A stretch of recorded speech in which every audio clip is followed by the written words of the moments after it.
We think of parenting oftentimes as our relationship with our children, but so much of it is our relationship with ourselves and needing to reparent ourselves.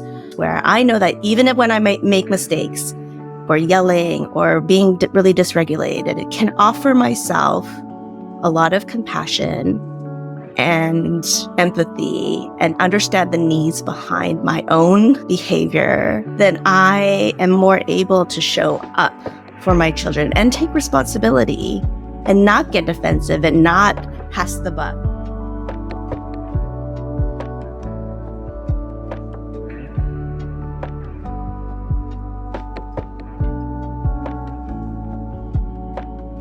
Just take time to thank you for a second, because I have your book like totally dog-eared and bookmarked. It doesn't like do it justice on camera, but the moment I started reading your book caused me to like slow down the pace of my life a little bit, because you're so honest from the first couple of pages. How has your process and understanding and relationship around this book changed since the release of it? I think I really wrote this book really as a dream of mine that I wanted to write a book. Yeah. I was an English major. I grew up writing, and I think I hit midlife and I was like, I need to write. I want to write. And I think part of my process has really been for my own healing to work past those limiting beliefs about myself and just say like, this is something I really want to do. This is a topic that I really care about, and put it out there. I decided to self-publish the book, in fact. So like the whole publishing industry can like put a person through the ringer, right? But part of my process was also, I didn't want to do this for other people's affirmation. I didn't want somebody else to tell me that this was a story worth telling, because this is a very specific story in some ways. It's like an Asian American perspective and all these different things. So I was like, I believe that it has value. I want to tell a story, and how can I make it happen? I'm not writing as an quote unquote expert. I'm not writing as somebody who has all the titles and doctorates behind their name. I was like a struggling parent, somebody who was really in the thick of it and trying to figure things out. I really write from that perspective and hopefully communicated empathy and compassion, and still yet the challenge. We need to make these shifts for our own sake and for our children's sake. I find it surprising that you struggled with imposter syndrome and struggled with what to write in the book, because you're so vulnerable about your mistakes. Like, I was surprised because as a therapist, I read a lot of parenting books to help moms unlearn shame. And I can tell that you've been through so much of that unlearning. And can you tell me what it was like as a writer to be so open and vulnerable, like how you got to that place in your own journey? We talk a lot about parent shaming, mom shaming, and all of that stuff. And I know for me, I needed to get to the place where I worked on my belief in my unconditional love and worthiness. We think of parenting oftentimes as our relationship with our children, but so much of it is our relationship with ourselves and needing to reparent ourselves. Where if I am in a place of groundedness and of wholeheartedness, where I know that even when I might make mistakes, the other day I was dysregulated and yelling at my younger child, and I had to repair it and apologize later. And like, if I, in those moments of making a mistake or yelling or being really dysregulated, it can offer myself a lot of compassion and empathy and understand the needs behind my own behavior, then I am more able to show up for my children and take responsibility and not get defensive and not pass the buck and make my children responsible for making me feel better. So definitely learning to offer myself a lot of self-compassion through this process has been huge, and like constantly staying grounded in that truth that no matter what I do, no matter how I behave, no matter if I yell or mess up as a parent in whatever moment. I am loved. I'm worthy. I'm valuable. I can repair. I'm human. All of those things, all of those truths are things that I have to remind myself of day in and day out so that I can do this work. In some ways, like sharing those stories of my mistakes and of really, I guess you could call shameful, very horrible things that I did to my children is a part of not only like my accountability, but my healing, where I can look at that and like separate my identity from my actions, separate my worth and who I am from the things that I did. You have so much knowledge around the systemic issues behind how you got to where you are. You talked about living in China for almost 2 decades, 16 years. And then you talk openly about how you did everything right from a tiger mom perspective. I'm curious about what that process of unlearning was like for you, because the words and the verbiage that you use throughout the book and even on your blog sounds like someone who has really done the work for herself.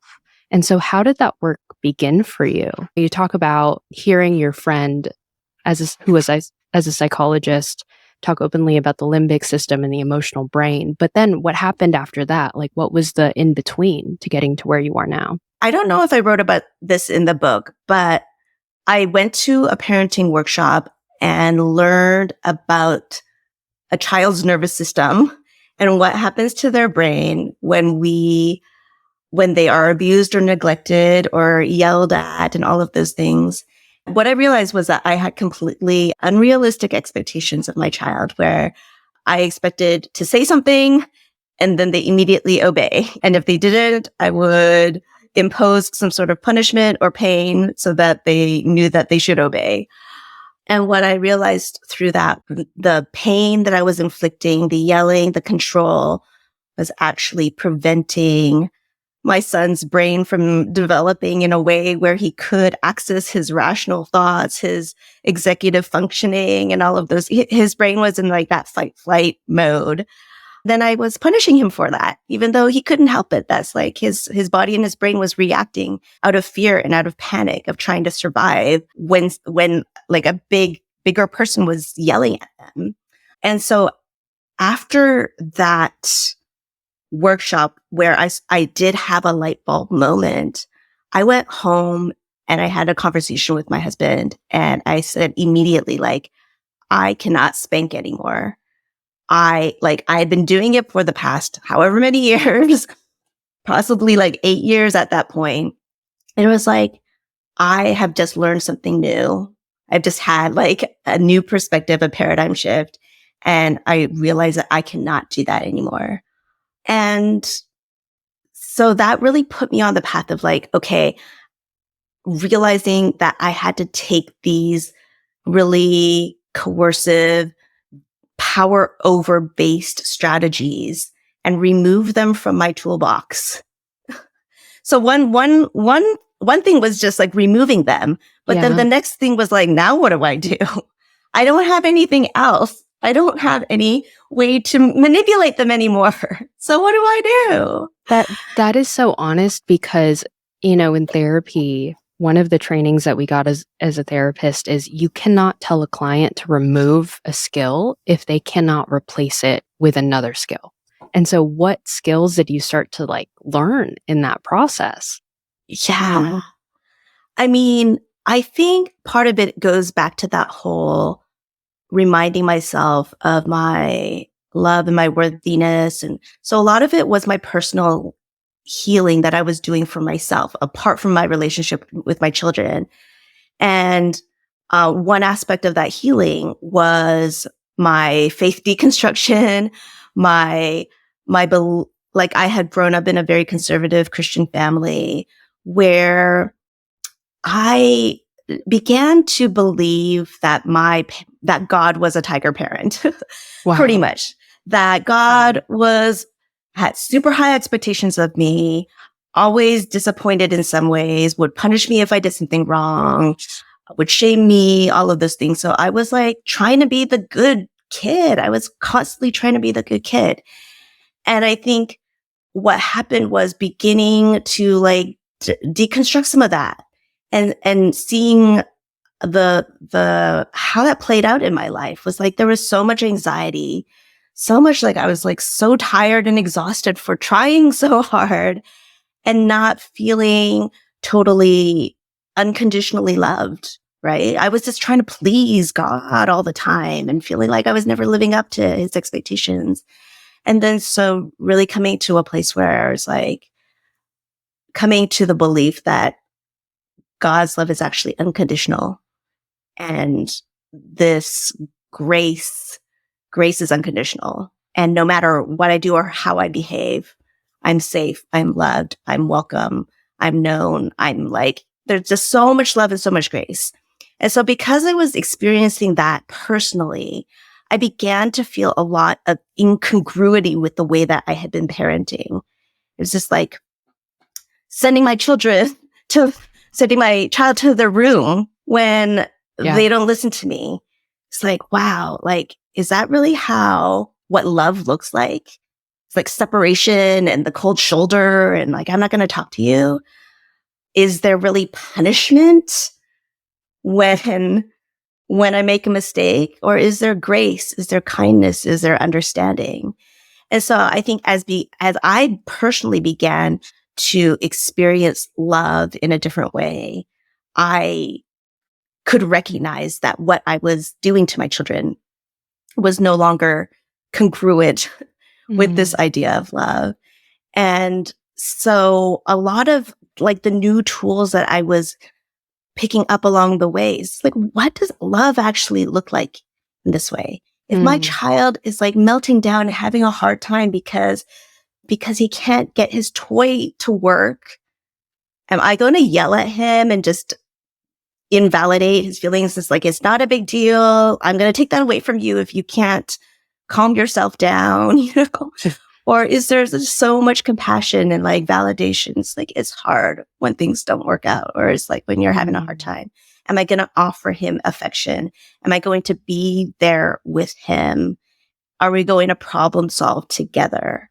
But I think I could recognize what love looks like and feels like and make that an intention because of the personal work that I was doing for myself.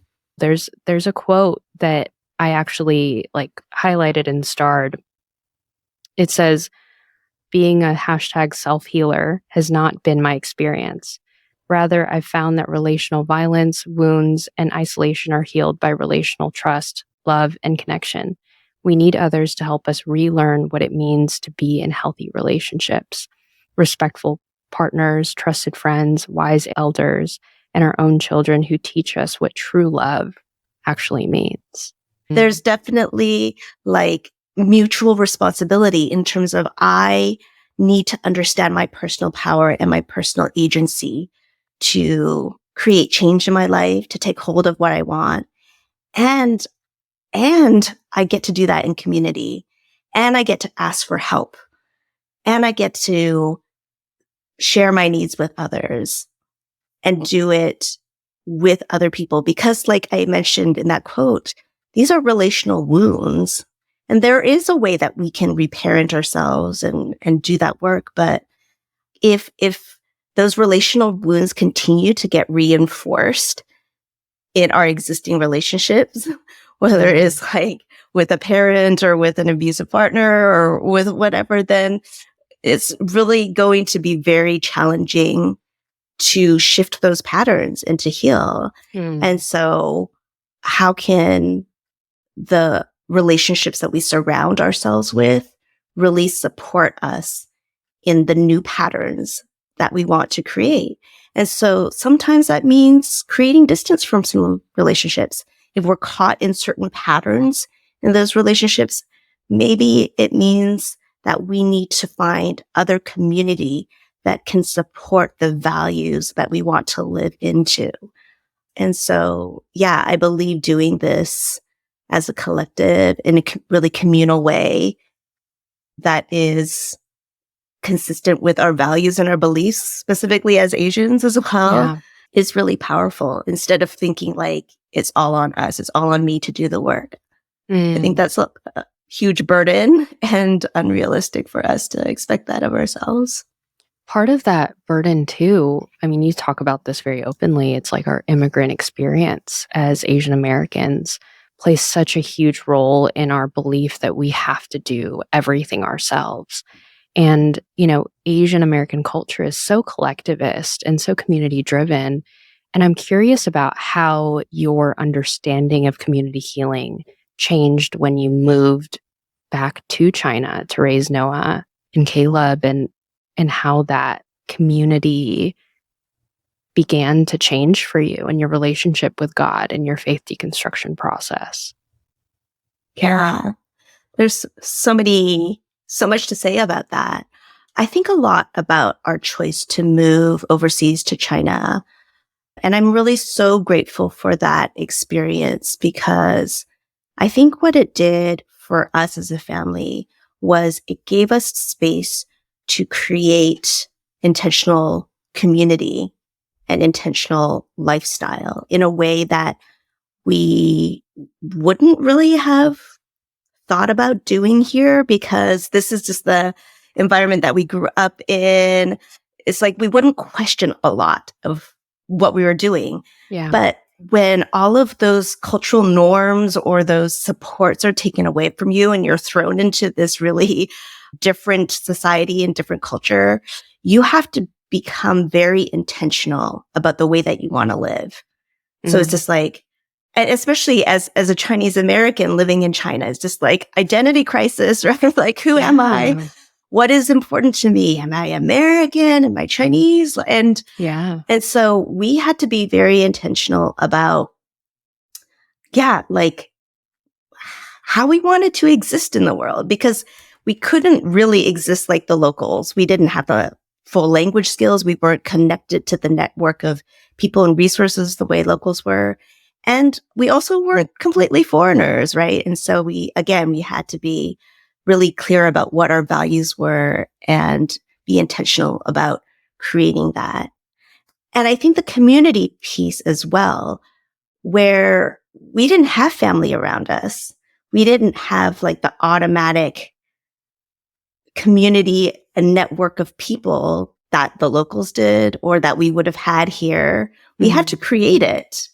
And we did. And it was a beautiful thing that, families and friends gathered together to take care of children together or share meals or plan parties or do play dates and homeschool co-ops and all of that. There was just such a strong sense of community. And so coming back to the States, and we're always, bemoaning, and I feel this too, the lack of the village, the lack of community. But I also feel like we have to be intentional about it. Like nobody's going to plop it into our lap. Like, and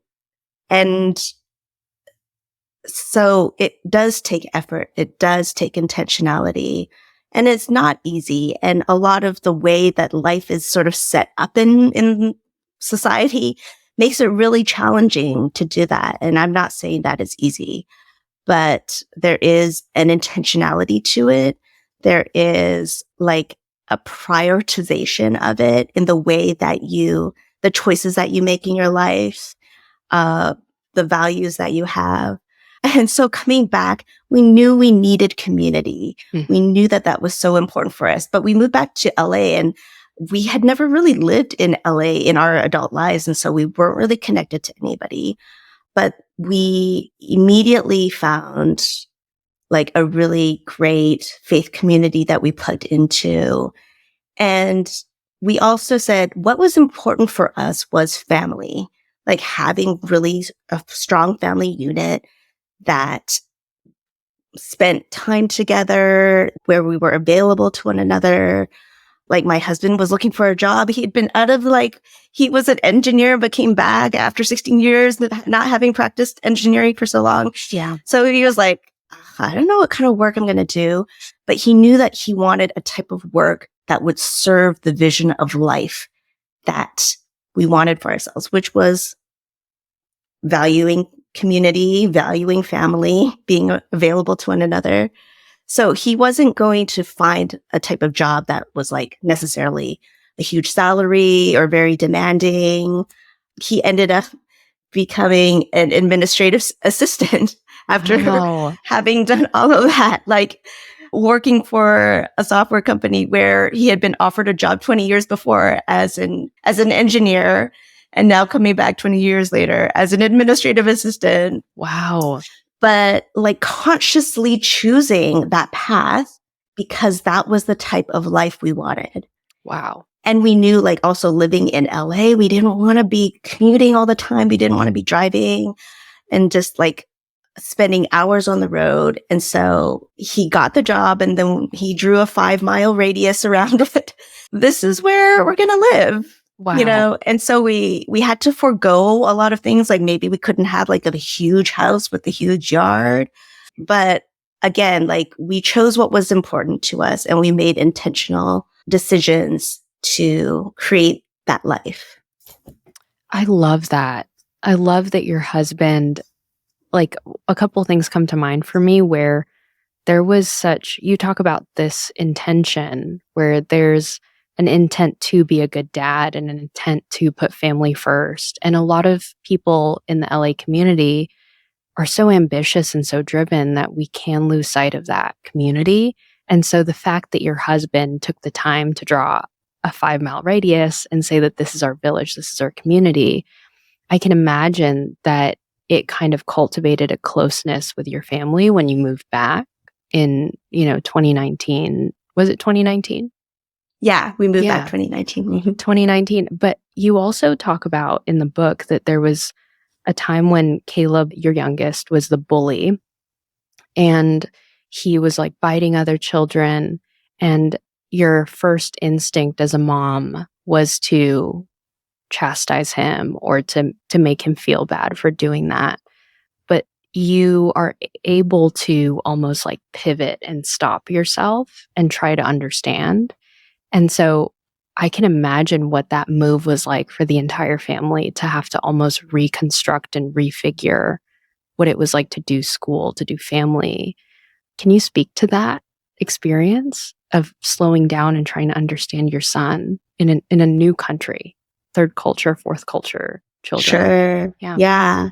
So yeah, you're sharing that story about how Caleb at that time was in like preschool or something like that, and I was having a parent teacher conference with the teacher, and she was telling me that Caleb had been biting the other children, and I at first was so appalled. It's like, oh no, my child is a bully, and again internalizing the shame that parents must feel a lot of the times when their children are critiqued in some way, but then taking a breath and going home and thinking more about it and really realizing how he was probably really stressed in that environment. This was back in China and our language that we spoke at home was mostly English. And so recognizing like, oh, when you're in an environment where you don't really know what's going on, you can't understand fully, it can be really stressful and you might act out in ways that you wouldn't normally behave. And so having a lot of understanding for what the needs were underneath the behavior. And so went home and talked to him about it, asked him how he was feeling, and he really confirmed a lot of the stress and anxiety that he was under and maybe not being able to use his words to communicate to other children. So using physical ways to say like, no, I don't like that or whatever, because I was able to understand what was driving the behavior and validate that and make him feel known and seen and understood. Then we were able to just work through some more pro-social ways to deal with that stress, give him maybe some scripts in Chinese and practice those and train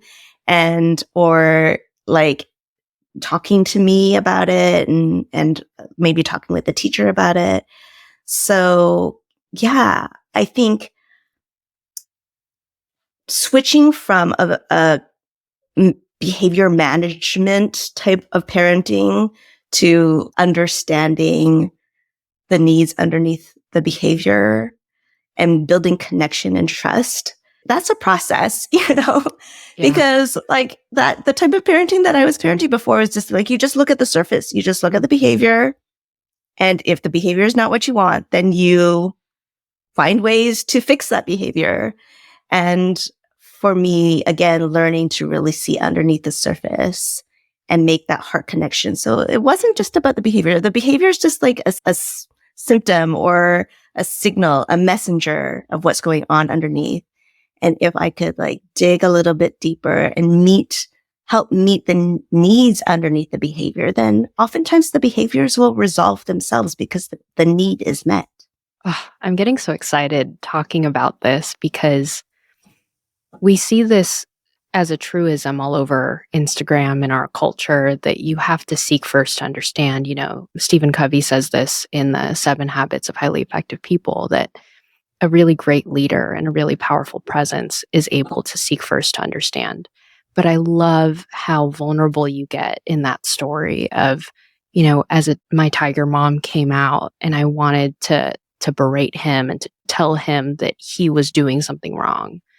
But your ability to rewrite and to pause and to say, you know what?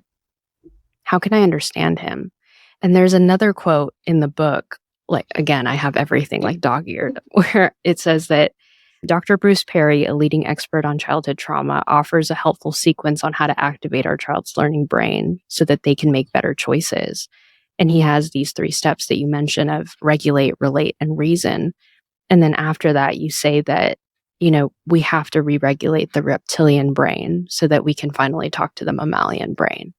And I have never met someone who is more open and vulnerable about her mistakes. And I think that your ability to encapsulate and to really get at the science at such a human level is so refreshing. Can I tell you a personal story? Yes, please. When I was reading the chapter about your dad going through war, and you talk openly about adverse childhood experiences, and you also talk about the gender dynamics that your mom had to go through, how she had to drop out of school and then go back to school, I started crying because it was the first time that I realized that my dad had gone through the same thing and my mom had gone through the same thing. Wow. And having you talk so openly about your Asian American experience, about your faith deconstruction experience, I started to see myself on the page. And, I'm curious about what writing that was like for you, to have to relive your childhood, to have to relive your faith experience. Did it cause you to kind of wake up to compassion and empathy? Yeah. I mean, I think writing it was part of the healing, but part of the healing had to begin before I started writing too. Yeah. Whereas like I couldn't write from a place of anger and bitterness because that wouldn't have been fair, I think, to my parents' story and to my story. And so I feel like there was definitely processing through it before I started writing, where I experienced compassion for my parents, a sense of forgiveness, a sense of acceptance. And that doesn't mean that things were suddenly wonderful with my parents. I think, I mean, there was definitely healing through the years. They have been through their own journey as well, and our relationship has changed over the years. But I think putting that down on paper and really like asking my parents their stories, getting more details from them about what their childhood was like, what they experienced, gave me so much more compassion for them and an understanding of all that they went through and why they parented me the way they did. I'm really grateful for their vulnerability in sharing those stories. And I think it's so important for us to sort of gain some perspective of why our parents did the things that they did, and that's Mm. not, again, to like excuse Of course. them, just like I don't necessarily have an excuse for the way that I was treating my children, even though there's like some reasons for it, obviously. There's like the way that I was raised and my own personality and all of those things. But when we are children and we see our parents almost like gods, right? Like they define the world for us. And when they don't meet our expectations, in some ways, it's just so disappointing. It's just so devastating because they were supposed to be the ones to take care of us and to provide love for us and care for us and all of those things. I think as we get older, and especially maybe as we become parents, we begin to humanize our parents a little bit more. We realize they were human, just like I'm a human, and I'm making mistakes with my children. And I think we can take them off that pedestal and begin to see them more as peers. Maybe that's not the right word, but just as more as human beings who were struggling and just trying to survive and doing their best. And yeah, in that way that we can offer that compassion and empathy to our parents too. I was actually having a conversation with a friend about this while I was reading your book. And I said, it's not really about excusing them. It's about trying to understand how something has affected me. And by understanding how something has affected me, I can begin to understand the systems that I have been a part of and begin to have a separation, almost like a pulling apart of the effects of that. And I'm curious about, you talk a lot about self-compassion and intent with your children. I've noticed that a lot of your mess ups had to do with Noah because Noah was the firstborn.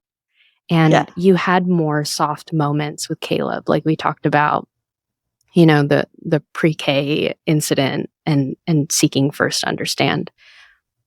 Tell me about your relationship with your sons because it's so different. Your process with Noah being 8 and then stopping spanking him, and then Caleb probably didn't have to go through as much unlearning, Yeah. I wonder if it's a firstborn thing or what it is. I'm not really sure, but I did find that Noah in particular, his temperament, and maybe because he was reflecting back to me things that made me uncomfortable about myself, where I was often triggered by him. And whereas Caleb's personality was more like easy breezy, he would take 4-hour naps and just like sit in the bouncy chair. He was just a lot easier. giggling and smiling. Like he was a very easy baby. Yeah.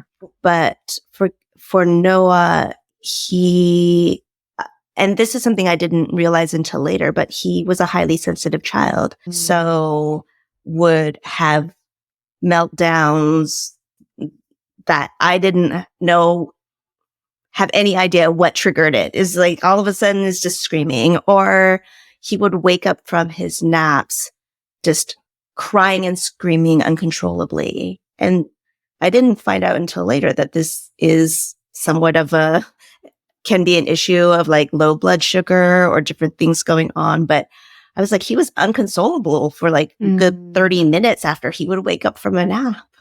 So there are things along the way where it's just like my nervous system, when I related to him, was already on edge. Wow. Because I felt like I needed to constantly tiptoe around him. And then he would explode and have these really strong emotions. And I reacted to them in really angry, frustrated ways because I just wanted things to be easy breezy. And they weren't with him. He was like an anxious, highly sensitive child. And when I began to shift, it just gave me so much more perspective with him and understanding. It's like he needed my support. He needed my help. He didn't need me to be angry or to punish him or come down harder on him, which I thought was what I needed to do to keep him in line and get him to do the things that I wanted him to do and toughen up and all of those things. But instead, what he really needed from me is to really radically accept him for who he was and to work with him, to support him, to, just be there for him with all the different emotions that he was feeling. And what I noticed through the years of practicing this is that because I have been able to do that more consistently with him, a lot of the big reactions mellowed out a little bit because he knew that I was on his side. I was able to more readily co-regulate with him instead of coming down hard on him. And so, it's definitely been a journey in my relationship with him where I think it's always sort of like you were talking about that instinct. I still really have those tiger mom instincts. I still feel really judgy. I still feel triggered. I still feel angry and frustrated. You own that. I love that I do. And it's like, it in some ways it does get easier. I want to encourage people. It does get easier, but I'm not saying that those feelings disappear or that they go away or that you're all of a sudden like this ooey gooey mom. I don't know if I'm ever going to be that, but what I've noticed is sometimes my goal is just to shut up. My goal is just to pause and sit with what's going on inside of me because I'm having an emotional reaction to like something my children are doing that really doesn't have anything to do with them. It has something to do with what it's pushing in me, what it's revealing in me. So sometimes I just need to sit with that. It's just like, okay, I'm really upset by this. I'm really triggered by this. What is it pointing out? What is it bringing up in me? And I don't even need to say anything to my children. It's really not about them. I just need to take a pause and perhaps take some time out of my day or whatever to go and think about this thing and why I'm having the reaction that I'm having. Like today, my children are going to a pool party. Noah tried on the goggles and they didn't fit right. And then he just said, I'm not going to bring it. He probably didn't say it that way. That's just how I interpret it. Sure. It's like, I'm just not going to bring it. And I just remember feeling sort of frustrated about that. It's just like, again, that judgment, like, why do you give up so easily? Like, it's not a big deal. Just bring. And I just had to sit with that and again, reflect on what is it about that bothers me? Because he might have some sensory issues with it. And he might be completely fine without goggles. And why am I so intent that he bring it? And again, just noticing what's going on with me and taking the time to reflect and do the work on myself. I love how you don't claim to be this expert, that you're just a human being, like making mistakes. The way that you talk about Noah reminds me of, I'm the oldest and I'm also a highly sensitive child. I had a ton of breakdowns and I was really hard to raise. My mom didn't understand me. It's what got me into therapy and eventually got me to become a therapist. And you talk about how Noah didn't want to go to the pool party with his goggles. I think I was in the 7th grade. I had to dress up for this 80s party. And my mom was helping me, and she lived throughout the 80s. So she was like, this is what you wear, and I'm going to help you. And I was like, Mom, I don't want to do, like, I got so frustrated so quickly because my head was already spinning with so many anxious thoughts. And what are my friends going to think about me? And this feels uncomfortable. And long story short, I didn't end up going to that 80s party. But my mom ended up having the same response with me of like, why do you give up so easily? Or like, you're so impatient, And my mom and I have had to go through this journey of growing together. And we've gotten to this place in our relationship where we can both sit back and say, you know what? I was projecting this because of this, and this happened because that happened. And we're able to really, act and repair out of our awareness. But I think it comes with the ability to have a question or an understanding of what's going on here. Is this really about the goggles? Am I mad about the goggles, or is this about something else? It's hilarious how I see those parallels with you and Noah and me and my mother. Yeah. That's amazing that you can have those conversations with her now. Yeah. I think growing up, when you're a child, you do think that your parents are gods. Mm-hmm. And what your book has actually done for me in the 2 weeks that I've read it is I've really come to appreciate my parents as full humans, Mm, because not only is it a story of you as a parent, it's a story about you as a human being and your process of like unlearning this expectation, and there's so many layers to it, but I actually wrote an entire story about their journey not long ago, like a week ago. And I went to my parents and I just started crying and I was like, I'm so grateful to you. Like I know that it wasn't perfect. I know that giving up your life in the Philippines wasn't easy. And my parents were like, it's okay. Like, you don't have to be sad about it. And I was like, I'm not sad. I'm just really grateful for you. you know? oh, And it is really a testament to when you take the time to change as a parent and to grow as a parent. I have no doubt that Noah and Caleb are going to have those moments with you when they're older. mm, thank you.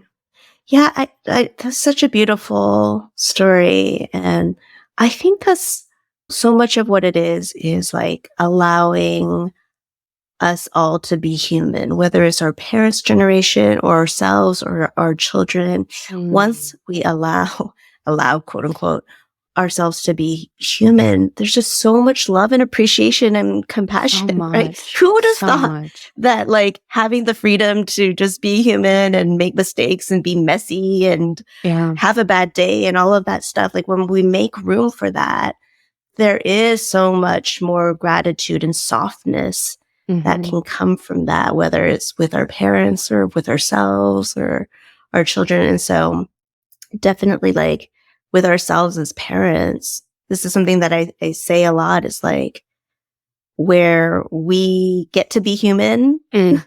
We as parents get to be human and our children get to be human. Mm. What does that look like? And that means we're not perfect. We don't always say the right things. We're not always quote unquote like the gentle, peaceful parent that we want to be. We fail all the time. But that's okay. And Yeah. how to not even hold ourselves up to that impossible standard, which is tiger parenting, by the way. We don't want to apply tiger Yes. parenting to peaceful parenting where we just make it another impossible standard that we're trying to meet and berate ourselves for failing. That's just like not that type of energy that we want to bring to it. No, absolutely not. And I love how you don't advocate that you're completely healed. You're constantly saying, I'm learning and this is my mess up of the week. This is my repair of the week. I love that you do that Yes. because it's so different from what you listen to or what you read online of like, this is the before picture and this is the after picture. You're really an advocate of how can I honor my family and myself now so that I can repair and I can also be the best mom I can be today. Absolutely. Yeah. I like to think of peaceful parenting as a practice, not as like a destination or whatever. And I sort of talk about that in the book too. It's not like we magically become healed or perfect peaceful parents. It's like a daily practice. And So good. just like mindfulness is a practice, just like self-compassion is a practice, and all of those things it's the intention that we bring to it every day, every moment. And yeah, so just so much grace and compassion for all of us as we like muddle through it together. Can you speak more to the practice, because a lot of the listeners that listen to this podcast are Asian American women, and as an Asian American woman myself, I go practice and then I think about soccer practice and being the best and having power and just that I have the tiger in me. Yeah. And so tell me about like your own compassion practice, because I feel like the word itself, evokes for a lot of people a sense of like elitism or like being the best. You know what I mean? Yeah, like practice makes perfect, Yes, right? exactly. Piano practice. Exactly. Yeah. I don't know if we want to get into this. We probably don't have time, but I am also an unschooler. Yeah. And I want to bring that up because I feel like just just to give people a brief overview of what unschooling is, it's just pretty much living life without centering compulsory schooling. And so my children don't go to school. We don't do schoolish type of things. But I think this idea of practice as something to help you become the best is a very schoolish idea. This is in terms of, why else do you practice? You practice so you beat somebody else. You practice so that you become the best, so that you win the competition. But that's definitely not the energy that I'm talking about when I talk about practice.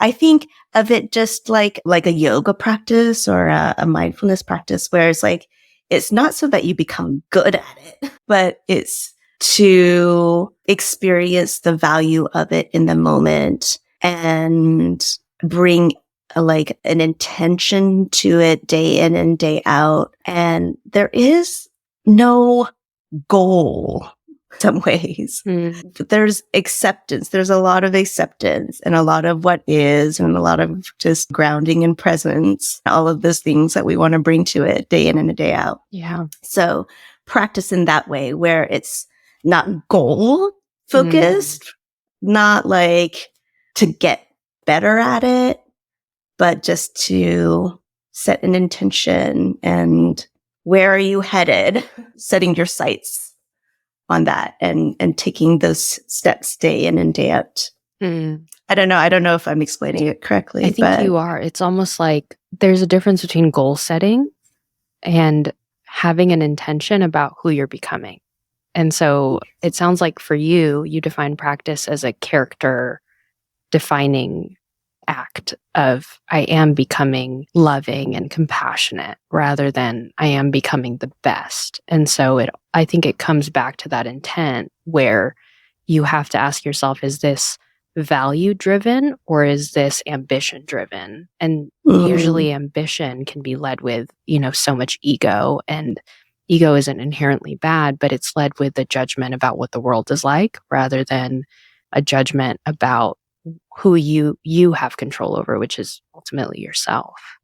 And I think there's also a lot of rest and trust in it too, whereas I feel like sometimes when we think about a practice, it feels like a lot of striving, a lot of I'm not there yet and I need to get somewhere. I need to get better, and I'm reaching for something. Whereas I think of it more like trusting that I do have it. I am that. And I just need to sit with it and let it come to the surface. Instead of I'm trying to be a good parent, I am a good parent. Wow. I do have the resources. I do have the internal resources. I am patient. I just need to instead of grow. Instead of where that seed of it is already in us, and trusting that is in us instead of this striving. Ugh, yeah. That's so good. I love that you said that, because it's already inside of you. You just have to cultivate it. And I think that is the clear difference between resting in the practice versus striving to become great at the practice. Where there's almost a separation between, I have to become compassionate. It's an act of striving rather than an act of being. You already are a compassionate person. You just have to align yourself with the acts of compassion, And I love that. It's like watering a seed is a gentle practice. You actually talked about this in your book, where I want you to see parenting as gardening and being gentle and being able to water that seed rather than, manipulating something to go your way, which is the opposite of, peaceful parenting. That is target parenting. Yeah. So there's a lot more flow, a lot more becoming more of yourself instead of trying to become a different person, if that makes sense. That. You're becoming more of who you are, not a completely different person. Yeah. I love that. Iris, I'd love to have you on for a second part because I realize that like our hour is up. But, one last question before you go is how do you continue to cultivate your own self-care with all of the things that you do? You write, your kids are home all the time, they're unschooling. And so how do you find time to rest in who you really are and remind yourself of that intention? I think one thing that has really like challenged me or really helped ground me in this is learning to attune to myself, learning to be in my body and really understand myself. Like a lot of people ask me like, oh, what books should I read? Or, all of these things. I was like, maybe don't read so many books. Maybe You're don't, speaking to me right maybe now. don't listen to too many podcasts. I don't know. Maybe like be in quiet and be with yourself. Be with yourself. And I think that's like one thing I've been learning to do more is just to be with myself, to like have space to be in my own thoughts, to feel my own feelings, because that's like definitely not anything that I grew up learning how to do. Everything was about like pleasing other people or meeting other people's standards. It's just like the whole school thing is like, you're not allowed to think your own thoughts. You just have to like follow these assignments and learn what other people do and want you to learn and all of these things. And so having the space, creating space for ourselves to be with ourselves, getting comfortable with ourselves, so that we can like get to know who we are. I don't know. I think that has been really grounding for me, just to understand myself better, offer myself compassion so that I can show up in more wholehearted ways for myself and for my community and my family. Iris, I want to acknowledge you for showing people your whole page. Like you are the epitome of this book and you live it out in such a beautiful, compassionate way. And I'm better because of reading this book. And it's actually made me excited. The vision that you create about being in the same bed with Noah Caleb and your husband, Jason, and just laughing together. And I'm indebted by that story. And so thank you for coming on the show. Thank you so much for having me, Helen. It was a beautiful conversation.